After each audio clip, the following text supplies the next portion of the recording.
Bonjour, donc je suis Antoine Deltour, j'ai travaillé dans un grand cabinet d'audit au Luxembourg qui aidait les multinationales à ne quasiment pas payer d'impôts.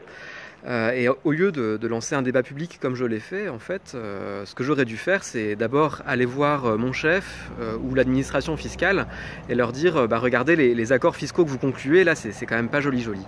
Voilà, c'est ce que j'aurais dû faire d'après la loi Sapin 2 qui est censée protéger les lanceurs d'alerte en France. Et, euh, et c'est l'erreur qui est aussi en train d'être commise au niveau de l'Union européenne, puisque donc la Commission européenne a proposé une directive qui est en train actuellement d'être discutée au Parlement européen. Et ce que dit ce texte, c'est que bah, on ne peut divulguer publiquement une information que dans un nombre limité de cas, en cas de danger imminent ou de risque de dommages irréversibles. Dans tous les autres cas, il faut d'abord lancer une alerte en interne ou auprès des autorités.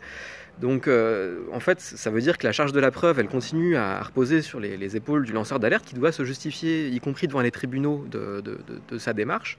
Et donc ça veut dire que les lanceurs d'alerte supportent le même risque qu'aujourd'hui et doivent attendre l'issue d'un procès qui est parfois long, éprouvant et coûteux, comme j'en ai fait l'expérience, avant de savoir si oui ou non ils ont bien fait de s'adresser à un journaliste. Et la conséquence de tout ça, bah, c'est qu'on assèche les sources des journalistes et qu'on les empêche, in fine, d'exercer leur contre-pouvoir. Donc voilà, c'est assez grave, c'est un sujet sérieux, on y a tous à gagner, c'est une question d'intérêt public et c'est maintenant qu'il faut agir, qu'il faut demander à nos députés de combler les lacunes du texte proposé par la Commission européenne. Voilà, je vous remercie.